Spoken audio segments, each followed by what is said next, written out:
Yeah, I mean, they've got so much AoE against Darkseer as well. Like, if there's a Darkseer wall between, like, Magnus and Sven, they can clear illusions really quick. They can get out of danger kind of. Every single hero in Team Liquid has a stun as well, whereas Tundra's lacking that a little bit in terms of disable potential. So I like the Liquid draft. I mean, I don't like Batrider 4 as much as a more conventional hero like either Spiritbreaker or Techies, but other than that, I really like what they got going for him. And I think Tundra has a lot going for them too, right? They've secured a lot of their comfort heroes, like the Timbersaw, like the Darkseer, like the Spiritbreaker, and the Techies. The issue is just there are 2 stand-ins right now. We don't know how well they're going to fit in or do. So the comfort picks that they have don't feel as comfort because it's not the players that we're used to seeing on them. Yep. I think another reason Void was a really good pick from Tundra is it not only counters the Bat, if the Bat did turn out to be an offlaner, it counters Mag as well.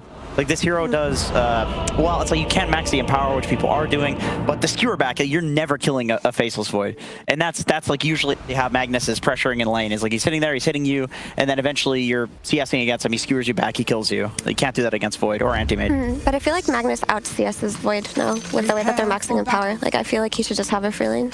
Well, we can theory craft this all we want, and I enjoy that. It's fun to theory craft how things will play out, but we don't have all the answers. We're going to have to see how this first game of Dream League Season 20 is going to play itself out. We're heading over to our commentary duo. It is Cap and SPG. Yes, fortunately, you're going to the duo that has all the answers. Avery, of course, you know who's going to be winning this game because you've broken down the draft, so you understand every little bit of minutia that goes into this expert game of Dota 2. So go ahead and lay it on the line. Oh, what's going to happen? Who's going to win? Dota tournament? I was here for the CSGO tournament. Oh, no. All right, I'll improvise. So what's the question? Who's going to win? Yeah. I mean, 30 seconds. And how are they going to win? This is a tough game. I actually liked Tundra's draft until the Storm pick, but the Storm pick, it did him dirty. I do not understand this Storm pick. As somebody who used to cast with somebody who would obsess about Storm Spirit and what made a good and bad Storm Spirit game, I feel like you're talking about Kyle with his Yules, right? Kyle would always he kept going on and on about Storm Spirit and would shut up about it.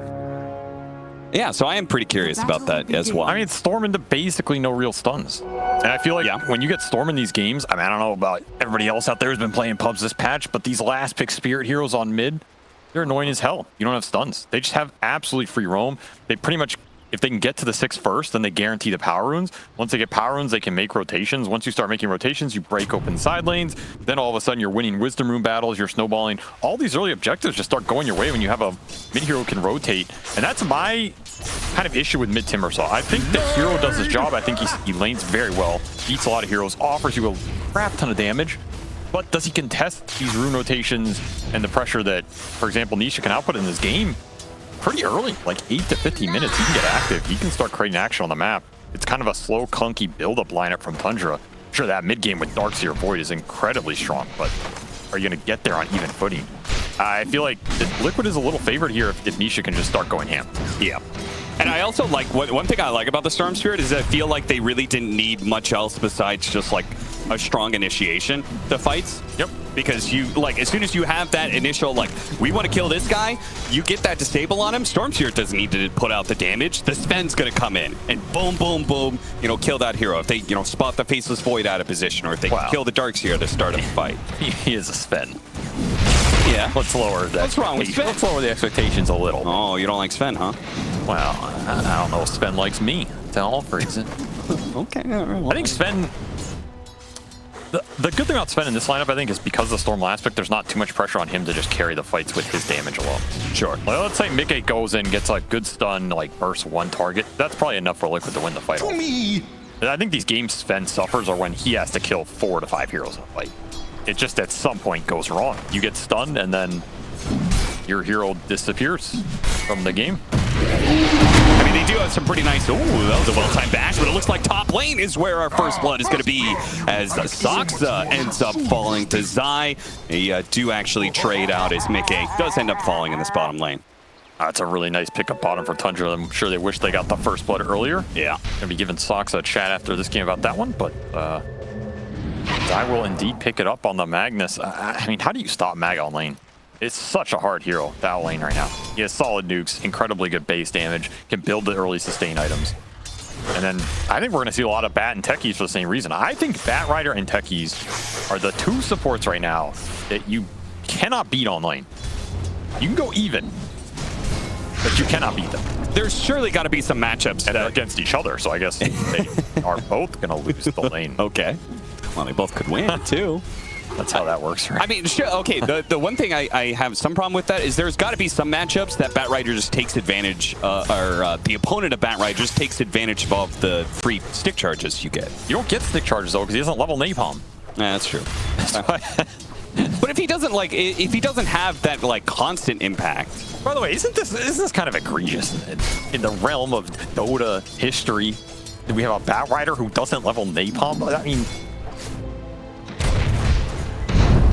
nobody's with me on this one. This is not acceptable.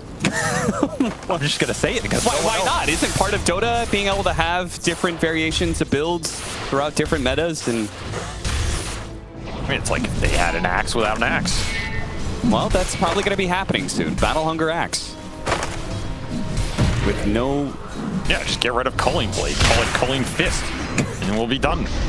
Mickey's going to get back again. This dueling for Tundra has been getting some good early work done. To get a bash, it's a kill. He tried to get the Blood Grenade to slow him down, but the charge just managed to close the distance. Looks like Insania's going to fight to the death and does manage to get the kill on Immersion before he falls inevitably. But the damage is still kind of done. Mickey is very low on resources right now, and 33 has got to be pretty happy with where his lane's at. Oh, you are always happy in a Darkseer lane if the Darkseer is surviving and you're trading kills, because you're getting all that XP. You are boosting yourself up for that mid game, putting yourself in a decent position here. His net worth isn't even looking too bad, despite having the lowest CS on the board. And you probably killed the one hero that almost enjoys dying, because he can do things like he just did now, where he TPs to the mid lane, fills up the bottle. He's not even gone for the lane that long because he does this. Charges across the map and is always a threat. I'm a big fan of Spirit Breaker right now. I think this hero, both core and support, is pretty damn powerful. Oh, he's really strong. You have to think about this hero in your trap. If you get it later like Tundra did, where there's not a lot of dispels, no tornadoes, no purges, nothing like this to deal with bulldoze in the fights, he just has free reign. And he becomes an absolute menace. He gets a crap ton of farm. He can start shoving waves. He lets you control the map a lot better. That is something that Liquid's lineup does not really deal with here. I mean, you can never deal with everything in a trap. But I do feel like Immersion has a pretty damn good Spirit Breaker game here. He has the Darkseer to buff him up as well. He's their big stun, so he has to have a good game in order for them to potentially lock down Nisha at some point, who's almost level 6. This is the window you can punish him. It's not going to be much longer. They're going to try with the charge. Ooh, that was close call. Jeez, Nisha. He may not be expecting this one, though. Double pops on it right next to the tier 2 tower. Nisha backing away, but Malrine will cut him down with a final whirling death. Does trade out Immersion, but he dies after Nisha's death, so no harm, no foul, no experience being given away. It looks like Boxy's going to go for it here. Stockton turns around. Oh, nice use of the shockwave. That force movement stops the Techie's blow up. And Skeeter, well, Skeeter's going to get skewered over, and he's going to die as well. He tried way too hard to get the kill on Boxy and ends up forfeiting his own life in the process. I mean, some would say tried hard. Some would say, where was the bash?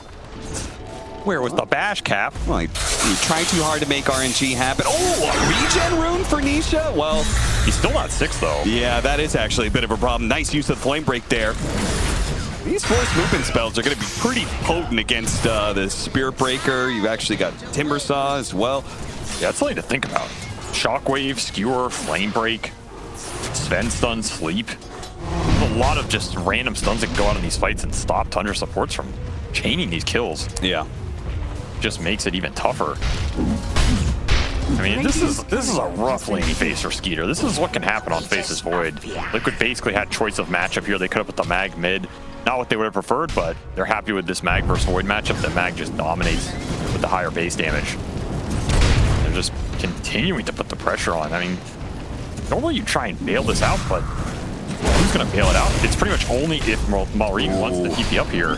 That Flame Break, definitely, I think it would have gotten the kill if it bounced backwards, but instead, Boxy's going to be the one to die here as the rotation comes out from Malrine, but to be honest, didn't even need it. In fact, doesn't even get to be a part of the kill.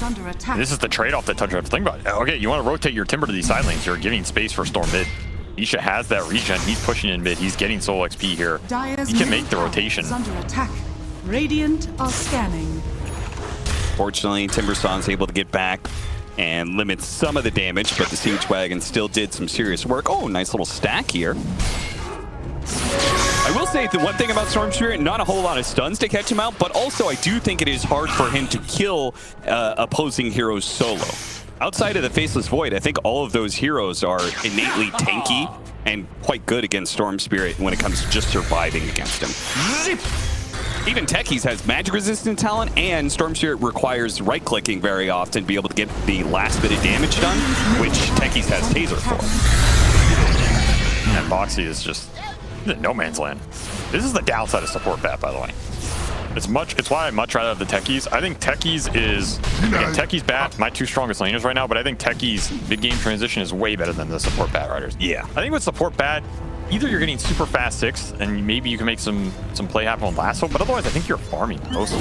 You're just building auras. That's your give back because your spells don't really do anything. They just go for it, man. They really want to punish this guy. Chronosphere, they get a blast off on the side of it, but the sheer rotations of Tundra to make sure that Zai doesn't get to punish poor old Skeeter here as much as he has been. I mean, this is the correct play. You do not want to let your Faceless Void just get forced off this lane, this tower die, and he has nowhere to go. You have to bring this Timbersaw up here. Liquid just are hoping that they get a trade somewhere else. They also come up here, don't even get the return. I mean, Tundra getting something out of this Faceless Void lane, a hero that will always win you that late game if you can get there. Spotting Skeeter. Soxa, not sure what he can do to stop this. Time Walk goes over. Oh, the charge through! Oh, what a perfect timing there for Immersion to catch Nisha as he tried to go for the assassination onto Skeeter, and it's just going to be a massacre. As soon as the Storm is dead, Maureen is able to just run everybody else down. It looks like they're going to get 4 kills out of this one as the skewer back still brings 2 heroes with them, unable to get away. Ultra kill for Maureen. Oh my god, what a disgusting charge. Nisha just didn't see it. It's trees destroying him there. What an angle. He gets double bash as well on the end to clean up the other 2 kills. I mean, sometimes you're just feeling the breaker, man. This hero is a pure intuition hero. People like to say Spear Breaker's low skill. People like to say Spear Breaker's a 1-button hero. You know what I say to them? Here I am. He's a 2-button hero. Wow. Charge and bash. Dire's middle tower is under attack. Are you just spamming the E button all the time when you play Spear Breaker? Okay, just trying to activate it? I'm serious. The good Spear Breakers, they know when a bash is coming. They feel it. They channel it. They channel the energy of the. I mean, you can also approximate the RNG, right, by hitting. No, it's pure feel, man. Yeah, okay. If you hit 4 times in a row and don't get a bash, you're pretty certain that you're going to be getting a bash in the next, like, 3 hits. Cap, some things in life are not about math, man. It's about the spirituality, you know? You have to connect with the Spear Breaker universe and just, you got to feel that bash coming, and you got to channel it and land it properly. Well, I guess we just have different approaches to playing Spirit Breaker. Radiant's bottom tower. That's why one of us wins with it and the other does not. And this is what Boxy's been relegated to. This is the issue with the support bat rider. When that lane transition does not go your way, you fall behind on levels, you have to just jungle with Firefly. And if you join a fight right now, what are you contributing? Level 1 Flame Break? It does like 75 damage. You're pretty much useless right now if you're Boxy. So you have to start maybe cutting waves, create some pressure somewhere, but that's where the Breaker hurts you because the Breaker just eliminates a lot of that wrap potential. How did they win that team fight, by the way, and they're not up more than 1,000 gold? I mean, they got an ultra kill. Yeah, but it's all on Maureen.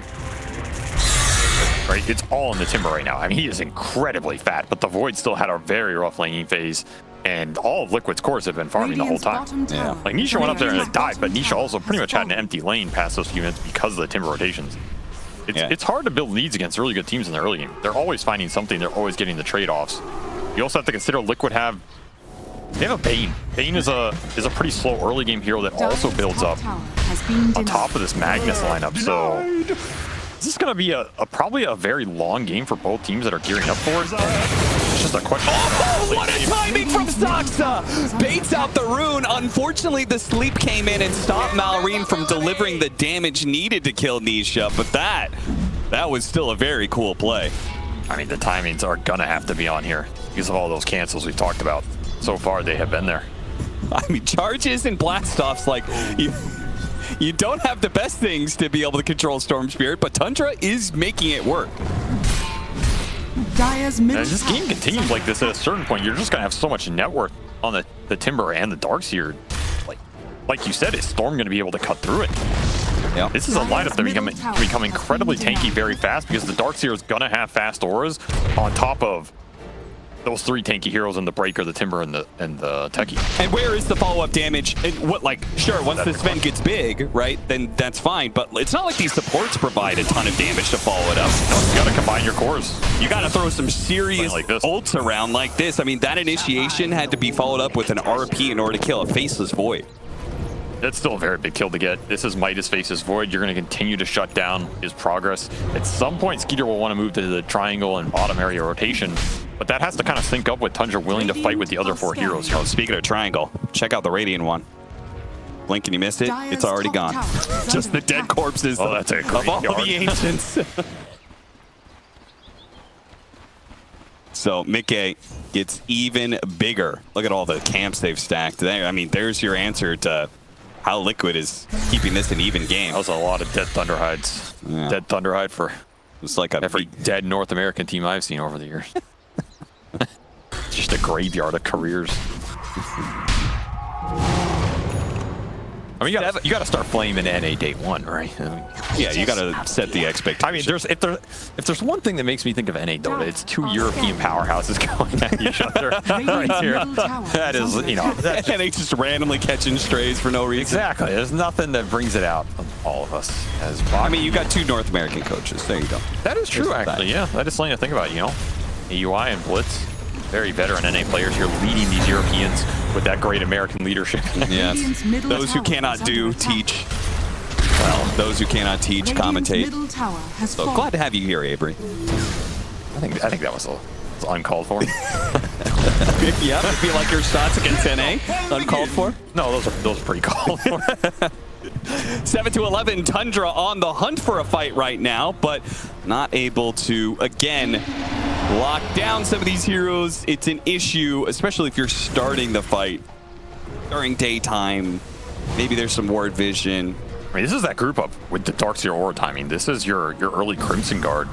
They gain a huge amount of the mag and the spend damage. Even some of the Storm in the fight. They do have some magic hybrid, but not a lot to push through this right now. That's why Tundra are looking for the 4-on-4, the 4-on-5, that Skeeter can come in and join after the fact that Chrono is just going to clean up the fight if it happens in that type of sequence. They know Timber's the strongest hero on the map right now. He is 8-0. Incredible start from Maureen at this tournament, for this team. But you got to keep being able to find this momentum. And right now, like you said, lack of stuns. Foxy, that is bold. That is very running nice. back into this fight. It immediately dies for it. They do manage to get the Fiend's Grip with a Timbersaw, but a tanky hero that will not die fast enough. Insania is going to be left behind. I mean, Liquid having a totally wrong idea of what was going on here. I mean, we have full vision and everything, but we're talking about how Tundra wants a team fight right now. When they miss that initiation, it's not time for you to turn around. It's time for you to go farm somewhere else. Yeah, there's no way Liquid want to be taking these skirmishes unless all of their cores are ready to join, because that's where all the damage is. Your supports are not offering you anything in terms of these core pickoffs. So it has to be a conjunction of all the, including size damage. Zai realizing a bit too late that he is being charged. They had vision on him. No ult here. He's pretty tanky. What's going to bring in the Star? He immediately afterwards, but Saksa could come in to be able to stop both of them with the vacuum. Combo City here. Maureen picks up both the kills too. Not godlike. He's 10-0. What are the standards on these teams, man? They're just popping off. They're going to try to do around. Going for the techies. That's the initiation you want out of this in a 3 versus 4. Okay. They're going to get punished for this one. Flame breaks, trying to stop Maureen, but Maureen just keeps on trucking. You cannot stop the Timber train right now that is running through you with this. Going for more. Yeah. He's saying, you know what? Your supports, no damage, so we're going to keep chasing. This is Spirit Breaker Dota, my brother. The spirits are alive and they're being broken. There is no stopping. It is only forwards. I just cannot believe that they trying to go for this. Again, another time where Liquid is going for a turnaround skirmish when they don't have everybody there. Yeah, they need everybody there. They do not have damage to punch through the tankiness right now, and the Whirling Deaths are destroying them. You have double strength core here. It's so much goddamn damage, even in these open areas. Yeah. I mean, you have Max and Feeble, which has been lowering the cast range on a lot of these, but I mean, lowering a Spear Breaker old cast range is not doing you much right now. The Timber Chain is annoying, but when he's just getting surged at you, it's kind of counteracting that a bit too. Yeah. Balrine has help to just close the gap and shred you. This lineup is disgusting in the mid game right now, and Tundra hitting their strides. That early game punish, not enough for Liquid on the lanes. And they are feeling the pain right now as even Skeeter starts to get involved. And this is the terrifying part about Tundra's lineup. They have a lot of lane shove between the Darkseer and the Timber. The Breaker's gonna pick you off. You know Sox is gonna be farming. And the whole time this is happening, oh yeah, there's a Faceless Void somewhere. Nightmare to stop him. Nisha bouncing back and forth. The Cobalt. Run. Run, son. Cobalt will be mowed down. Meanwhile, Mickey's in some trouble. Skeeter, he still has the Chronosphere ready to use, so as the heroes come in, oh, he didn't quite get Nisha, but Nisha is going to be gone by both the Spear Breaker and the Techies once again. The control is somehow there. The blast off and charges are working against this Storm Spirit to a degree that I feel like maybe it just shouldn't, but by God, Tundra's doing it. I mean, this is looking like an early morning match for Liquid. I don't know. Yeah. They're giving them coffee or something. It's just not in sync. The jumps are not there, and meanwhile, Immersion and Balrine came to play, I'll tell you that much. They're destroying this game. Got something to prove, that's for sure. I mean, we have both Immersion and Balrine. I mean, this is a debut for them on this squad to stand in that, you know, I like, especially I think Balrine. A lot of potential there, but maybe just hasn't been able to see it through just yet. He's like constantly so high on the MMR list. Oh yeah, right. I mean, he's basically a rank 1 player, right? Yeah, and I think we've seen a lot of those come into the scene. Like if you're looking at Watson, if you're looking at Mickey, these guys come in. Where are you going to get your break if you're rank 1 and these teams aren't willing to take the chance on you? Well, it's when you're standing in. Yeah. And if you're saying, hey, I just went and destroyed a top 3 European team in the world, look at the stats, son. It's gonna look. It's gonna be a whole lot more enticing than how you did on Fantastic 5 or Namiga Gaming, right? Sure. At least you have something to go to some of these captains with. Hold your head high. Sure. Because they probably flame you in pubs. Radiant's bottom tower is under attack. That's just kind of the way. Trying to play for the runes, and it's still grabbed by Immersion in time. Over here now. Shrugging off all of those disables pretty quickly. And Nisha's gonna have to make a long zip away and probably TP out. With the way they have so much control over here of the map. Maybe not the best stuns and things, but they can just constantly run back and forth through the map trying to find you. And Balrine just went second item Axe here. So he is absolutely unkillable in this game. He has Pipe and Crimson behind him. He has 3,000 HP plus that Axe activation that they don't have a Dispel for. Again, lack of Dispel here for Liquid is going to open this up along with all of the Dark Seal spells, all of the Bulldoze coming out from the Spirit Breaker. There's a lot you wish you had Dispel for in this lineup that hurts you in these mid-game fights. Yeah, where's the Yule's Storm Spirit, You almost kind of won something like that, even though nobody goes that build anymore. It's still on the ground. They didn't pick it up, so that's true. They're not going to have it for this game, and they're not going to have the Tormentor either. Going to be taken and given to the Techies. Okay, Shark. Another thing I like about this axe for Timbersaw, it protects his beyond godlike streak that he has right now. So he is a big old piggy bag full of gold. Yeah, but it caps at 10. Yeah. I mean, but if he never dies, he never gives that gold to them. Radiant's top tower. Also, I was the one who told you to cap at 10. So you just turn it back around on me in these casts. Like nobody listened to the other cast, so now I'm going to teach cap things. I mean, I assume no one listens to you. Yeah, you think they're all just tuning in for Avery? Never know. Anything's possible. Smoke across 8,000 net worth lead for Tundra. And Liquid looking not so great, and Tundra looking pretty damn stellar. Again, I feel like these supports are having such a high impact. Flame Break comes through. Boxy is still going to be stopped, though, by the ultimate. Yeah, Yeah, there's Blink on 33 right now. So you get caught in some of these engagements. That Blink back comes through with the techie stun. I mean, even if your Storm gets out, that fight's over. There's way too much damage to be done if you get clumped here on Liquid. And at the same time, you got to be looking for these RPs. You have Blink and Harpoon on side. This is the time to shine. Got it again. Blast off. Vacuum is happening. Okay. Can't catch a break. Insania's going to be run down. Not that I think he contributes a whole lot in these team fights, to be perfectly honest. But they still need him, right? You just need the grip. You need the damage. Is under attack. I mean, I think they're waiting. The BKB is closing in for Mickey. I think that's the last stand for Liquid. You gotta get a, BKB, RP, just, cleave through 3 or 4 heroes. That's your only way to turn this game around. It's not going to get easy. The late game is insane here for Tundra. That's where the Faceless Void shines for them. He's just the insurance in the bank right now. This hero is an incredibly good matchup for Sven in most of the history of Dota. I mean, why is that? Just Chrono. Okay. Right? Void is also one of those. He's an anti-character. I feel like that answer could literally apply to any hero in Dota, but thank you, Avery. Why is Faceless Void so good against Stormzy? Just Chrono him. Oh, okay. I'll turn around. I mean, why is Faceless Void so good late game? Because most heroes can't deal with Chronosphere.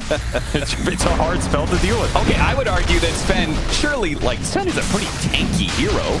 He has, Yeah, but the problem is your well. jump just gets turned around, your BKB gets wasted. Sven is too dependent on his initial jump, his BKB, and his ult. Okay. And when you just waste it around with time dilation with Chrono, the fight becomes impossible. I also think Faceless Void gets to a point where Sven cannot jump and burst him. It's very difficult unless you have the better vision and you need 5 slots plus a Bloodthorn or something. Or some Hexes, right?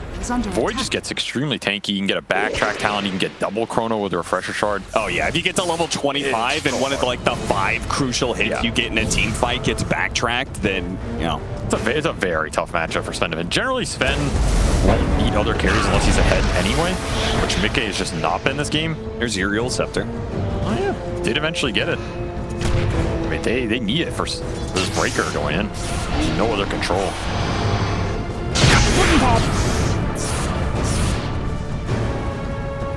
Way too tanky.